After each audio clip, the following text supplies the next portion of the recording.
มาพรีเซนต์บทจบภายในที่1ของวิชาคณิตศาสตร์ซึ่งกลุ่มของเขาจะมีอยู่6คนน้องมีชื่อว่าเขาเวียงไซน้องมีชื่อว่าเขายากสัญญาเลยสบายดีน้องซื้อเท่าซึ่งโต对，上面น้องชื่อว่าเขาเกาหลีว่าด้วยชื่อว่าเขาฝงซุ่งโดยน้องเองมีชื่อว่าเท่าใส่ข้าวและต่อไปจะให้แต่ละคนขึ้นมาพรีเซนต์บทของตัวเอง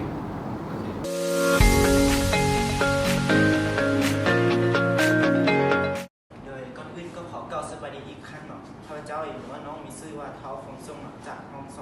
242โดยวันนี้น้องเองสิมาพรีเซนต์หัวข้อเกี่ยวกับมาตริกเนาะซึ่งว่าทุกคนก็ได้เรียนกันมาตั้งแต่มัธยมกันแล้วแต่บอกว่าจะเอามานำใช้ในชีวิตจริงอย่างไรวันนี้เอามาเพื่อกันเลยต่อไปเลยก็คือความหมายของมาตริกเนาะให้ทุกคนเข้าใจง่ายๆเลยว่ามาตริกนั้นก็คือการฐานข้อมูลหนึ่งเนาะที่เก็บข้อมูลอยู่ในรูปแบบของหันและแถวเท่านั้นเองเนาะเลยต่อไปเลยซึ่งการคิดไล่ของมาตริกเนาะหลักการคิดไล่มาตริกเนาะก็จะมีหลากหลายแต่ว่านอกจะยกเพียงแต่3ตัวอย่างมาเนาะซึ่งจะเป็นพื้นฐานของมาตริกก็คือการบวกการลบหรือว่าการคูณมาตริกเนาะการบวกก็จะแม่นการบวกก็จะคือตำแหน่งที่เท่าใดของมาตริกที่1จะไปบวกให้กับตำแหน่งที่เท่านั้นของมาตริกที่2เนาะก็คือa บวก x เป็นตำแหน่งที่1 b บวก y มันเป็นตำแหน่งที่2แล้วก็ c บวก z เป็นตำแหน่งที่3 d บวก s เป็นตำแหน่งที่4เนาะแบบนี้เนาะการลบก็คือการว่าเพียงแต่เปลี่ยนจากค่าบวกกลายมาเป็นค่าลบเนาะส่วนการคูณก็คือจะคูณกันอยู่ในรูปแบบของแถวคูณให้กับฐานเนาะก็คือa คูณให้ x บวกให้ b คูณให้ z เป็นตำแหน่งที่1 a คูณให้ y บวกให้ b คูณให้ s เป็นตำแหน่งที่2แบบนี้ไปเรื่อยๆเนาะการคิดไล่ของมาตริกพื้นฐานก็มีเพียงแต่เท่านี้เนาะโดยต่อไปไปเริ่มกันนำใช้กันเลยเนาะวิธีการนำใช้ของมาตริกเนาะจะนำใช้ในหลายๆอย่างในชีวิตประจำวันแต่ว่าน้องขอยกเพียง5 ตัวอย่างมาให้ทุกคนได้เห็นเนาะหนึ่งก็คือการเฮ็ดเวียกหรือว่าการใช้ในการเฮ็ดเวียกงานก่อสร้างเนาะก็คือใช้คำนวณแห่งท่าเอี้ยงหรือว่าแห่งกดดันอย่างต่างๆเนาะ2ก็คือในด้านธุรกิจเนาะในด้านธุรกิจก็จะคำนวณเกี่ยวกับข้อมูลเนาะวิเคราะห์ข้อมูลอย่างต่างๆนั้น3ก็คือในด้านการแพทย์ก็จะนำใช้หลายเนาะในด้านการคิดไล่ในห้องทดลองมวดเลือดอย่างต่างๆนั้น4ก็คือการสื่อสารเนาะการสื่อสารก็จะใช้ประมวลสัญญาณอย่างต่างๆนั้นเลยและ5ก็คือการนำใช้ในคอมพิวเตอร์เนาะซึ่งว่ามื้อนี้น้องจะมาลงลึกในข้อ5นี้เนาะโดยในการนำใช้ในด้านคอมพิวเตอร์เนาะก็จะมีหลายเช่นกันเนาะเพราะว่าจะเป็นการนำใช้ในการสร้างในเกม 3D เนาะและหรือว่าการคิดภาพการเคลื่อนไหวเนาะ animation เนาะหรือว่าการประมวลผู้ภาพอย่างต่างๆเนาะซึ่งว่าการนำใช้มาตริกนี้ในปัจจุบันนี้ก็จะมีหลายเนาะซึ่งทุกคนก็จะเห็นอยู่ในหลายตัวที่สร้างผู้ภาพกับเป็นวิดีโอเนาะซึ่งนี่ก็จะเป็นผู้ภาพที่น้องได้ลองเนาะได้ลองเอาไปให้ตัว AI ที่มีชื่อว่า Clean AI เนาะได้ generate เนาะให้มันมีการเคลื่อนไหวอย่างต่างๆเนาะและมันจะมีส่วนในการคิดไล่ของมาตริกอยู่ในนั้นเนาะพอเป็นเพื่อนกันเลยว่าในส่วนที่เราใช้มาตริกนั้นนี่มันใช้แนวใดเนาะขั้นตอนของมันก่อนอื่นเลยเมื่อน้องวางผู้ภาพของน้องเข้าไปให้กับตัว AI นั้น AI นั้นมันจะเปลี่ยนผู้ภาพของน้องให้มันกลายเป็นข้อมูลที่ในรูปแบบของมาตริกเนาะซึ่งก็คือมันเปลี่ยนได้แบบใดเนาะมันเปลี่ยนได้เพราะว่ามันจะถือว่าสีอย่างต่างๆอยู่ในผู้ภาพนี้มันจะเปลี่ยนสีตรงนี้แต่ละพิกเซลตัวนี้ให้มันกลายมาเป็นข้อมูลที่อยู่ในแต่ละจุดของมาตริกตรงนี้เนาะเลยแล้วหลังจากที่มันเปลี่ยนมาเป็นข้อมูลนี้แล้วเขาอยากให้มันเฮ็ดแนวใดหรือว่าสร้างการเคลื่อนไหวหรือว่าให้มันหมุนหรือว่าแนวใดเขาเป็นเมื่อกันเลยเนาะโอเคแล้วหลังจากที่เราเปลี่ยนมาเป็นข้อมูลตัวนี้แล้วเขาอยากให้ตัวละครของเรามันหมุนได้จากองศาว่าหมุนได้แนวใดเขาก็เอามันมาคูณให้กับตัว rotation matrix นะซึ่ง rotation matrix นี้ก็จะประกอบมี cos มี sin มี001เนาะตัว001นี้จะเป็นตัวที่มันคงค่าอยู่แล้วเนาะส่วนตัวเบต้าตัวนี้มันจะเป็น ตัวแทนที่ตัวมุมที่เขาต้องการใส่เข้าไปถ้าเขาอยากให้ตัวละครของเขามันหมุนจากองศา90 องศา180 องศาเลยเขาก็ใส่ลงไปแทนตัวนี้ลงไปแล้วตัวละครของเขาจะหมุนตามนั้นนอกจากการหมุนแล้วเขาอยากให้มันมีเอฟเฟกต์เนาะมีสีแดงมีสีฟ้าสีเหลืองอย่างต่างๆให้มันมีพลังอย่างต่างมันมัวหรือว่ามันแจ้งอย่างต่างๆเขาก็จะเอามาคุณทับให้กับตัวเกอร์นิวครับจะใช้วิธีการคุณทับเข้าไปเนาะซึ่งตัวเกอร์นิวเนี่ยก็จะเป็นตัวที่อยู่ในรูปแบบของมาตริกซ์เส้นเดียวกันเนาะมันจะมีขนาดอยู่3 คูณ 3 5 คูณ 5แล้วก็7 คูณ 7แบบนี้เนาะมันจะเป็นจำนวนคีย์เรื่อยๆเนาะนอกจากนั้นเราสามารถนำไซส์ brightness นี้บวกว่าคูณใส่เข้าไปในทุกๆพิกเซลของมันเพื่อให้มันแจ้งหรือว่ามันมัวขึ้นก็ได้เนาะแบบนี้แล้วหลังจากที่เราใส่เป็นมินแล้วนี่ก็คือวิดีโอของเราเนาะและนี่ก็คือส่วนหนึ่งของมาติเท่านั้นเนาะที่นำมาใช้ในการสร้างวิดีโอเนาะที่น้องมานำเสนอในมื้อนี้เนาะซึ่งว่ามันจะมีหลายอย่างนะความจริงมันจะมีหลายอย่างแล้วก็จะมีทางรายละเอียดอย่างต่างๆที่ว่าน้องขอจะเปลี่ยนตัวอย่างมาเพียงเท่านี้เนาะโดยซึ่งว่ามื้อนี้บทพรีเซนต์ของน้องก็ได้มาจบลงเพียงเท่านี้ขอขอบใจทางครูอาจารย์และก็เพื่อนทุกคนที่ได้รับชมเนาะโดยขอขอบใจโดยสันดีข้าพเจ้าเองมีชื่อว่าทักโคลิวังอยู่ห้อง2 เซียน 2วันนี้ข้าพเจ้าจะมานำเสนอหัวข้อของโมดูลและว่ามันมีความเกี่ยวข้องกับการนำใช้คอมพิวเตอร์แนวใดก่อนอื่นนั้นเราจะขอไปเข้าใจหรือว่าไปเข้าใจความหมายของคำว่าโมดูลและก็นิยามของมันก่อนคำว่าโมดูลหรือว่าบักคานเขาอื่นซ้ำว่าโมดนั้นเป็นการหารเอาเศษที่เหลือจากจำนวนหนึ่งให้กับจำนวนอื่นในทางคณิตศาสตร์มันจะมีประโยชน์หลายสำหรับการเขียนโปรแกรมและการออกแบบระบบคอมพิวเตอร์สมมติว่าถ้าเราให้ a เป็นจำนวนท่อนและ b เป็นจำนวนท่อนบวกและ1และ r เป็นค่าที่เหลือจากการหาร a ให้กับ b มันก็สัญลักษณ์ไว้ a โมด b หรือว่าโมดูล b เท่ากับ r ตอนนี้ถ้า a เนี่ยค่าด้วยกู b จะไม่สามารถหารหรือว่าเอา a ไปโมดูลให้กับ b ได้เพราะนี้แบบนี้ r จะเท่ากับค่าของ a เลยและนี่ก็คือนิยามหรือว่าความหมายของโมดูลนั่นเองและก็ต้นจากนี้ไปจะเป็นหัวข้อแต่ละข้อของโมดูลว่ามันมีความเกี่ยวข้องกับการนำใช้คอมพิวเตอร์อย่างไร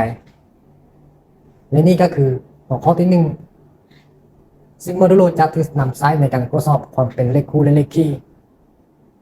ในภาษาคอมพิวเตอร์ส่วนหลายจะใช้โหมด2หรือ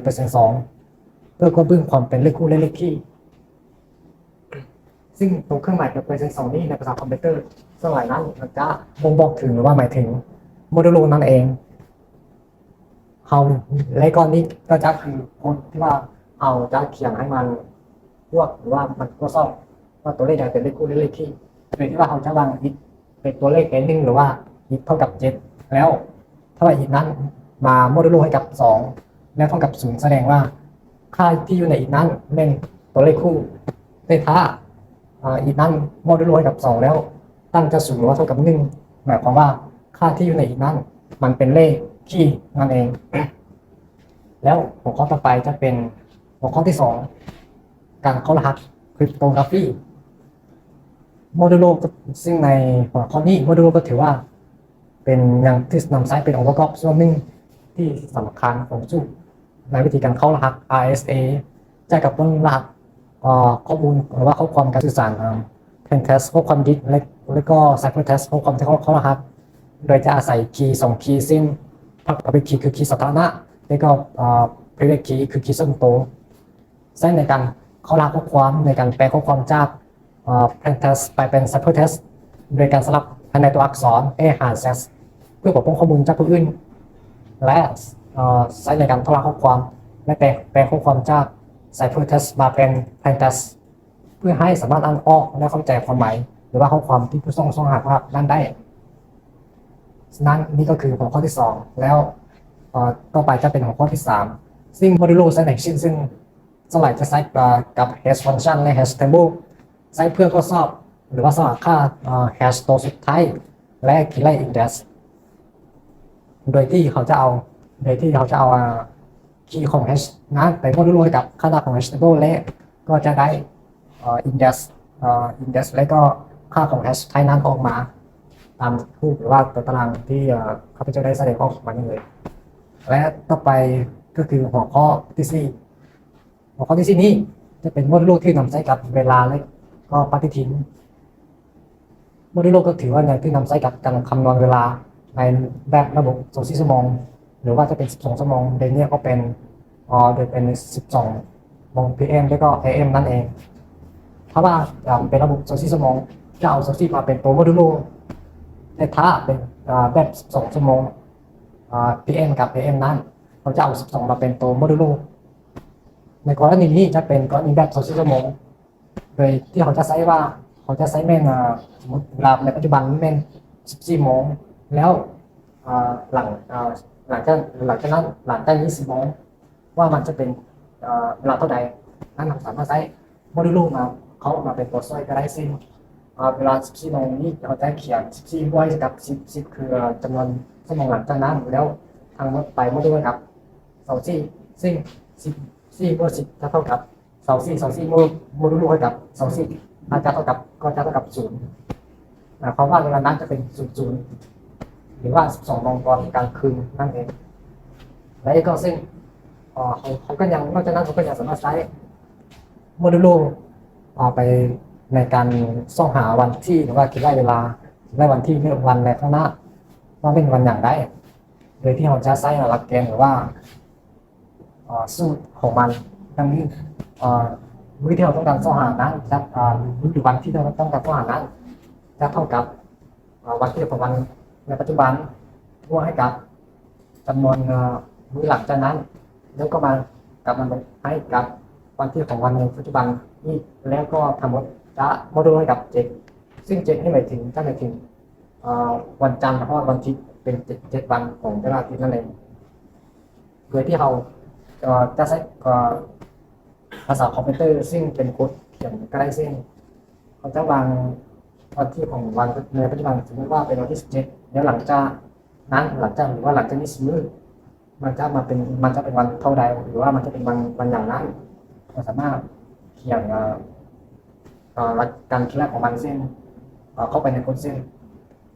วันที่เราต้องการส่องหานั้นจะเท่ากับวันที่ของวันในปัจจุบันบวกให้กับจำนวนมื้อหลังจากนั้นแล้วมาลงให้กับวันที่ของวันในปัจจุบันซึ่งนี้วันที่ของวันในปัจจุบันจะเป็นวันที่17สมมติว่าให้มันเป็นวันที่17แล้วก็บวกให้กับ10มื้อหลังจากนั้นแล้วก็ลงให้กับ17แล้วทำไปโมดูลกับ7มันจะได้17บวก10จะเป็น27ลงไปกับ17จะเป็นก็เหลือ10ซึ่ง10โมดูลกับ7ก็เหลือได้3จะได้3ฉะนั้น3จะไม่มาพักเพราะว่าวันจันทร์นั้นมันจะนับเป็น0แล้วก็วันอังคารจะนับเป็น2เพราะวันจันทร์จะนับเป็น0วันอังคารจะนับเป็น1วันพุธจะนับเป็น2วันพฤหัสจะนับเป็น3วันศุกร์จะนับเป็น4วันเสาร์จะนับเป็น5วันอาทิตย์จะนับเป็น6ตามอินเด็กซ์ของมันซึ่งกรณีนี้เท่ากับ3เพราะว่า3จะมาตกในตำแหน่งของวันพฤหัสเพราะว่าเขาไม่แน่ใจว่ามันจะไม่หรือบอกสามารถวันที่ทีหรือว่าคืนด้านก็ได้ซึ่งวันที่17นี้ปัจจุบันนี้จะเป็นวันจันทร์และหลังจากนั้น10มื้อจะมาเป็นวันที่27นั้นจะมาตกในตำแหน่งของวันพฤหัสซึ่งหมายความว่าจำนวน10มื้อหลังจากนั้น10มื้อจะมาเป็นวันพฤหัสจำนวนก็เป็นวันพฤหัสและนี่ก็คือของข้อในข้อที่4และต่อไปของข้อที่5โมดูลที่นำใช้กับการจัดการข้อมูล array โมดูลที่นำใช้กับ array เพื่อคิดและ index และเขาถือว่าประกอบของ array ที่มีขนาดจำกัดและให้ array อยู่ในขอบเขตที่ถูกต้องและจากการข้อมูล array ยังมีประสิทธิภาพตัวอย่างถ้า array มีขนาด5แบบนี้และต้องการเข้าถึงองค์ประกอบของ index ที่7ระบบการนับจะสามารถเข้าไปในวงจรโดยการใช้โมดูลเช่น7โมด5หรือว่าโมดูล5จะเท่ากับ2ดังนั้นองค์ประกอบของ index ที่7จะเท่ากับองค์ประกอบของ index ที่2และนี่ก็คือข้อที่5ต่อไปจะเป็นหัวข้อของ ข้อที่6จะเป็นหัวข้อที่โมดูลคือนำใช้ในการสร้างจำนวนตัวเลขซุ่มหรือว่า random numbers นั่นเอง โมเดลที่นำใช้กับจำนวนตัวเลขซุ่มเพื่อจำกัดจำนวนตัวเลขซุ่มที่มันที่สร้างขึ้น และเพื่อให้มันอยู่ในว่างที่กำหนดระหว่าง0หาร n ลบ1โดยเฉพาะการสร้างจำนวนตัวเลขซุ่มนี้จะใช้โค้ดในภาษาคอมพิวเตอร์เขียนส่วนใหญ่เช่นได้มีการ import random เข้ามาแล้วก็rank underscore แล้วก็นำซึ่งต้องมาจาก number แล้วจะเท่ากับ random แล้วก็ rank in ซึ่ง in นี่หมายถึงจำนวนแปลงระหว่าง1หาร1ให้ถ้ามัน random หรือว่าจำนวนตัวเลขระหว่าง1หาร1ให้ตัวนั้นเอามาและได้จะให้มันแสดงผลหรือว่ามันแสดงเป็นจำนวนตัวเลขแบบว่า1 หาร1ให้ภายใน100ตัวโดยที่เราไม่ได้พูดว่ามันจะออกตัวเลขใดออกมานั้นจึงเรียกว่ากัน random numbers และทั้งหมดนี้ก็จะเป็นหัวข้อของข้าพเจ้าที่ว่าเป็นโมดูลมีความเกี่ยวข้องกับการนำใช้คอมพิวเตอร์ในไรนั่นนี่ก็คือทั้งหมดหัวข้อที่ข้าพเจ้าได้ไปศึกษาแล้วก็พูดเข้ามาข้อนี้ก็ถือว่าสิ้นสุดบทรายงานหรือว่าบทนำเสนอของข้าพเจ้าแล้วขอขอบใจครับ สบายดีอาจารย์อีกครั้งครับมื้อนี้ข้าพเจ้าก็จะมานำเสนอเกี่ยวกับสังคณิตเนาะสังคณิตเป็นหยังถ้าเว้าในเรื่องคอมพิวเตอร์สังคณิตเป็นพื้นฐานที่สำคัญของวิทยาศาสตร์คอมพิวเตอร์จากโปรแกรมง่ายๆถึงระบบปฏิบัติการที่ซับซ้อนเอามาเบิ่งความสำคัญของสังคณิตมีดังนี้คือ1การเขียนโปรแกรมโดยโปรแกรมทุกโปรแกรมมันสร้างขึ้นจากอัลกอริทึมหรือขั้นตอนวิธีการแก้ไขปัญหาในรูปแบบที่คอมพิวเตอร์เข้าใจอัลกอริทึมนี้ก็สร้างขึ้นจากความคิดทางสังคณิตเช่นกันเมื่อนักเขียนโค้ดหรือนักพัฒนาจะนำใช้ความรู้ทางด้านสังคณิตเพื่อคิดลายเปรียบเทียบและควบคุมข้อมูลโดยขั้นที่2มันคือกราฟิกสังคณิตก็จะถึงนำใช้ในการสร้างแบบจำลอง3มิติการคิดลายแสงเงาหุบหางจุดเส้นพวกนี้และยังมีการสร้างภาพเคลื่อนไหวต่างๆที่ปรากฏอยู่ในหน้าจอคอมพิวเตอร์เอามาเบิ่งตัวอย่างดังรูปนี้เนาะ2 3เหลี่ยมที่นี่จะเป็น2รูปสะท้อนส่วนแกนสีเขียวนี่จะเป็นแกนสะท้อนของ2รูปนี้การสะท้อนรูป2 3เหลี่ยมที่เบื้องซ้ายถึงสะท้อนข้างในแกนสะท้อนเพื่อสร้างรูป2 3เหลี่ยมที่เบื้องขวาจุดแต่ละจุดของรูป2 3เหลี่ยมที่เบื้องซ้ายจะมีจุดสอดคล้องกันในรูป2 3เหลี่ยมที่เบื้องขวาที่ระยะห่างเท่ากันจากแกนสะท้อนที่ขนานกับแกน y นี้โดยเราไปเบิ่งข้อที่3ก็คือปัญญาประดิษฐ์หรือ AI นั่นเองโดยสังคณิตจะถึกนำใช้ในการสร้างแบบจำลองทางคณิตศาสตร์ของระบบต่างๆเช่นการวิเคราะห์ข้อมูลหรือการเรียนรู้ของเครื่องจักรตัวอย่างคือการวิเคราะห์ข้อมูลขนาดใหญ่หรือว่าการฝึกฝนการเรียนรู้ของเครื่องจักรนั่นเองโดยข้อที่4ก็คือ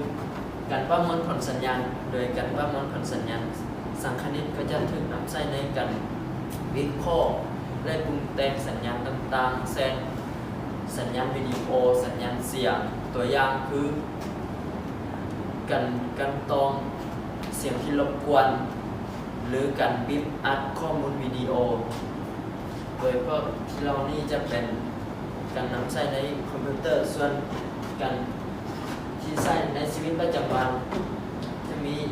ที่ข้าพเจ้ายกตัวอย่างมาดังนี้คือคิดลายนึกทีส่วนแล้วเรียนหรือว่าใช้ในชีวิตประจำวันนี่จะเป็นการคิดลายนึกทีหรือสหาบริมาตรต่างๆแต่ส่วนหลายสังคณิตนี้จะถูกนำใช้ในรูปแบบที่คู่มันก็สม่ำเสมอโดยเบ้ารวมแล้วสังคณิตเป็นเครื่องมือทางคณิตศาสตร์ที่สำคัญในคอมพิวเตอร์คอมพิวเตอร์และยังมีความสำคัญในการพัฒนาเทคโนโลยีที่เราใช้ในชีวิตประจำวันนี้โดยบทพิเศษของข้าพเจ้าก็จบเพียงเท่านี้ขอ ขอขอบใจทุกท่านและหมู่เพื่อนทุกคนหรืออาจารย์ผู้ที่รับซ้อมโดยขอขอบใจครับ สบายดีอาจารย์และเพื่อนทุกคนที่กำลังรับชมและรับฟังอยู่ตอนนี้เนาะข้าพเจ้าซื้อเท่าเวียงไซวันนี้จะมานำเสนอในของบทของ probability หรือว่าค่าตัวถ่วงในวิชาคณิตศาสตร์เพราะว่าผู้จักกับค่าตัวถ่วงหรือ probability กันเลยว่ามันเป็นอย่าง probability หรือค่าตัวถ่วงว่าง่ายๆก็คือการคาดเดาหรือการคาดคะเนเหตุการณ์หนึ่งที่มันอาจจะเกิดขึ้นหรือบ่เกิดขึ้นโดยสูตรของมันจะมีอยู่ดังนี้ PE แมนความเป็นไปได้ NE แมนจำนวนเหตุการณ์ที่เกิดขึ้น NS แมนเหตุการณ์ทั้งหมดถ้าเราจะพูดว่าเหตุการณ์นั้นความเป็นไปได้นั้นจะเอาคะแนนแมนเขาเอาเหตุการณ์ที่เขาเลือกนั้นมาหารให้จำนวนเหตุการณ์ทั้งหมดแล้วเป็นอย่างการกระถ่วงมันจึงเกี่ยวข้องกับวิชาคอมพิวเตอร์เขานำใช้การกระถ่วงเข้าในคอมพิวเตอร์เพราะว่ามันมีความสำคัญต่อการวิเคราะห์หรือสร้างโมเดลของนัก Data Scientist และนัก Machine Learning เพื่อเอาไปแก้ไขปัญหาหนึ่งที่อาจจะเกิดขึ้นในปัจจุบันหรือในอนาคตข้างหน้าและต่อไปเราจะไปเบิ่งตัวอย่างของ probability ที่เราใช้ในชีวิตประจำวันเขาจะยกมาอยู่4อย่างคือ1นะสภาพอากาศ2ความเป็นไปได้ที่จะถึงหวย3นั่น stock market prediction การวิเคราะห์ตลาดหุ้นแล้วก็อันสุดท้ายนั้นการแนะนำสินค้าเข้าไปที่ตัวอย่างที่1เลยสภาพอากาศเป็นอย่างเขาจึงยกตัวนี้มาเพราะว่าในสภาพอากาศนั้นเขาได้ใส่แผ่นกระตัวอย่างของหลายเลยก่อนที่เขาจะรู้สภาพอากาศของแต่ละมื้อนี้แม่นเขาต้องได้ใส่แผ่นคะเนโดยที่เอาข้อมูลสุดเก่าตัวอย่างเช่นถ้ามื้อนี้เป็นวันจันทร์แล้วเขาจะรู้ว่าวันพฤหัสอากาศจะร้อนหรือจะหนาวมีฝนตกได้ไหนแม่นเราจะเอาข้อมูลของนี้แล้วก็เมื่อวานนี้หรือว่าวันอาทิตย์มีข้อมูลชุดก่อนมาวิเคราะห์เพื่อเขาจะได้คาดคะเนว่าในมื้อต่อไปวันพุธพฤหัสอากาศจะเป็นอะไรและอันต่อไปนั้นเขาจะไปที่ความเป็นไปได้ที่เขาจะชื่อหวยทุกคนคิดว่าตัวเองจะซื้อเลขทึ่หรือว่าจะชื่อหวยบอกตัวอย่างในภาพนี้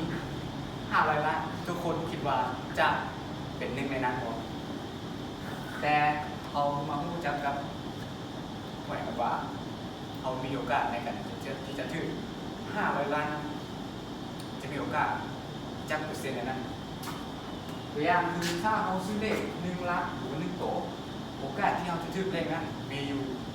1/10เป็นอย่างจังหวะนั้นก็เพราะว่า1 ล้านนั้นมันจะมี0 1 9แล้วมันมี10 ตัวเลขฉะนั้นมันจึงเป็น1/10ถ้าเอาซื้อ2 ล้าน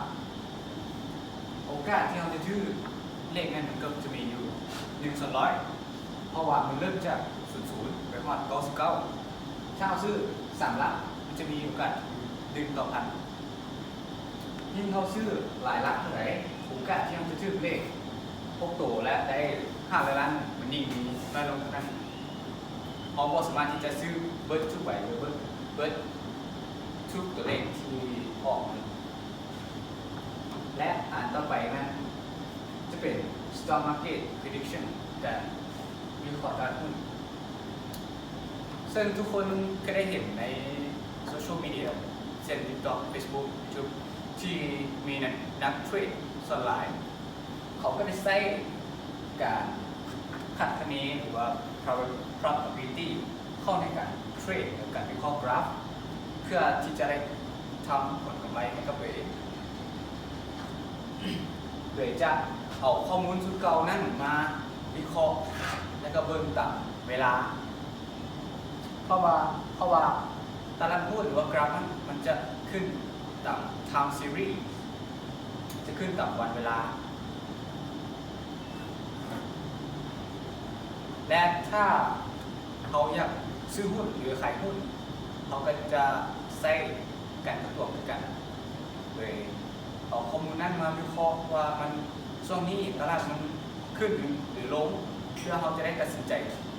ให้แน่นอนว่าเขาจะขายหรือว่าซื้อหุ้นเพื่อให้ได้ผลกำไรและอันสุดท้ายแม่นการแนะนำสินค้ามันเกี่ยวกับการแนะนำสินค้าการคาดคะเนการคาดคะเนมันมีความเกี่ยวข้องหลายต่อการแนะนำสินค้าตัวอย่างเช่นถ้าเจ้าลิ้น YouTube Facebook TikTok พวกนี้ถ้าเจ้ามักเบิ่งและพบคลิปพัฒนาตัวเองกีฬาหรือว่าวิดีโอตลก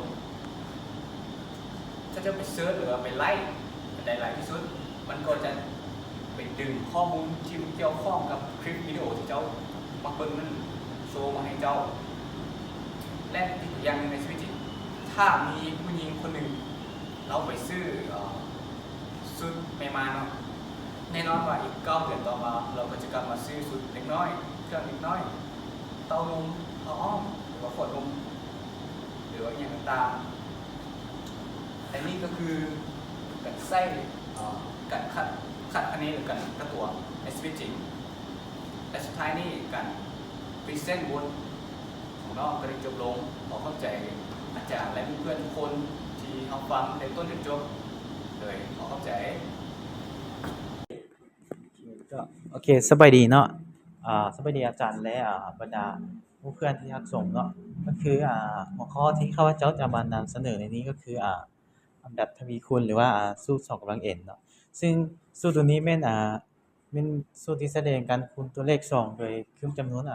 n ครั้งเนาะมันจะคูณตามจำนวนของ n เนาะแล้วก็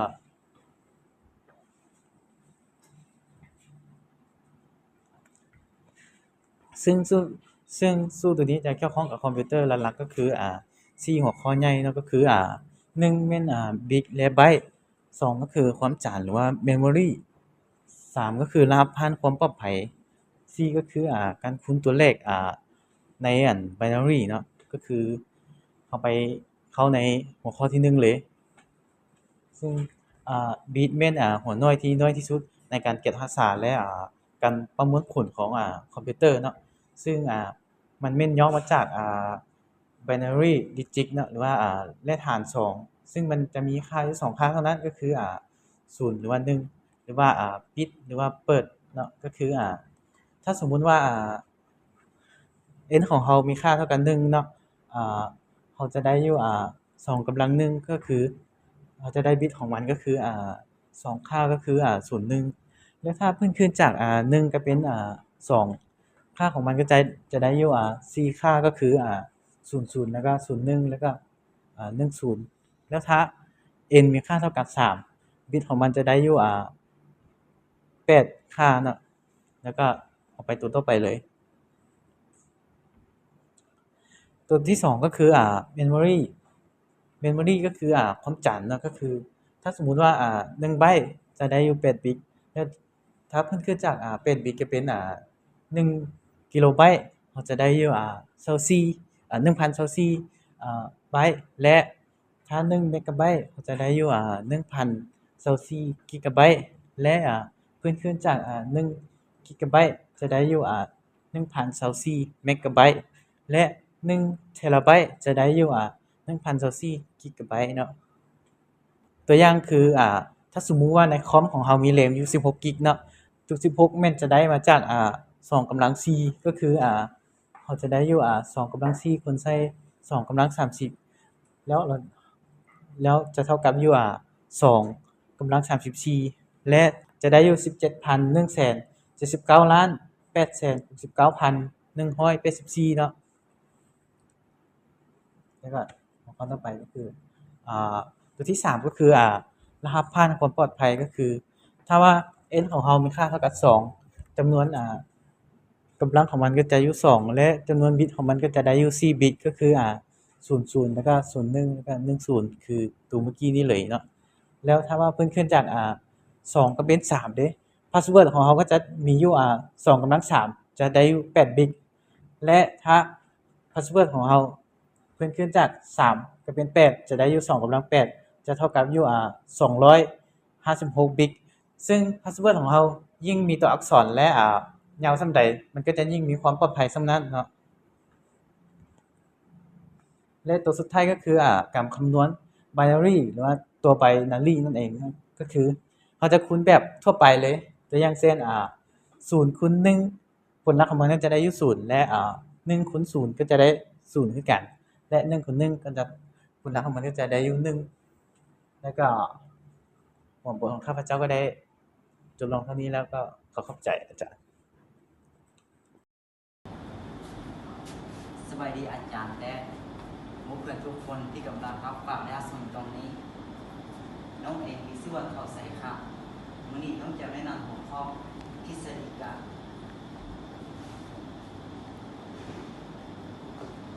ก่อนอื่นเขามาทันรู้จักกับทฤษฎีการทฤษฎีการมันจะมีอยู่3แบบคือแบบที่1จะเป็นแบบว่ามีลูกศรส่วนแบบที่2ก็จะเป็นแบบมีลูกศรขึ้นหมายปลายส่วนแบบที่3ก็จะเป็นแบบมีลูกศรขึ้นหมายปลายและขึ้นหมายกลางทฤษฎีกราฟที่เราจะนำใช้ในมื้อนี้เป็นทฤษฎีกราฟที่มีเครื่องหมายลูกศรปลาย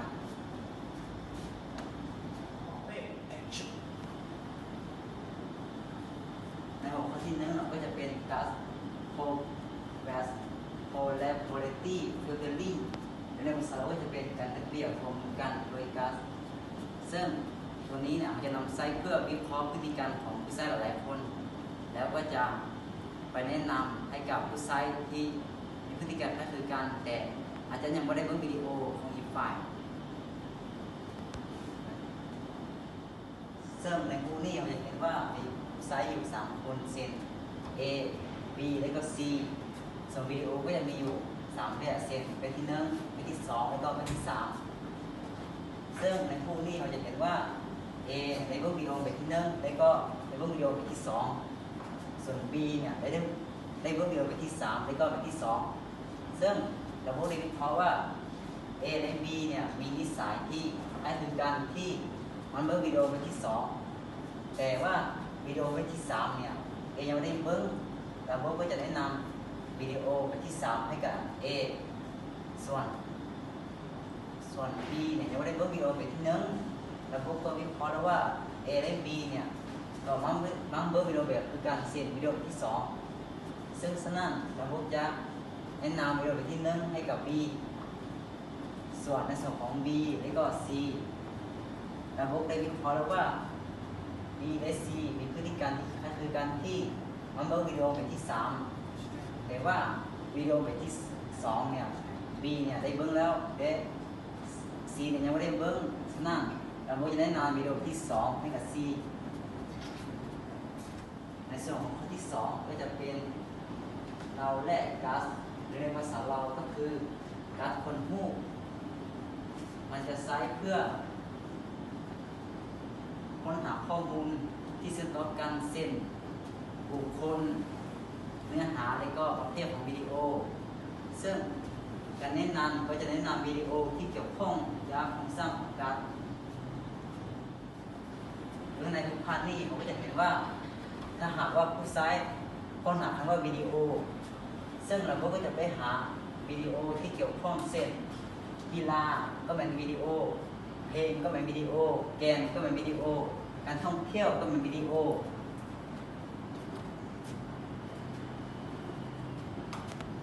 แต่ถ้าหากผู้ใช้ค้นหาคำว่ากีฬาเราก็จะไปหาประเภทวิดีโอที่เกี่ยวข้องกับกีฬา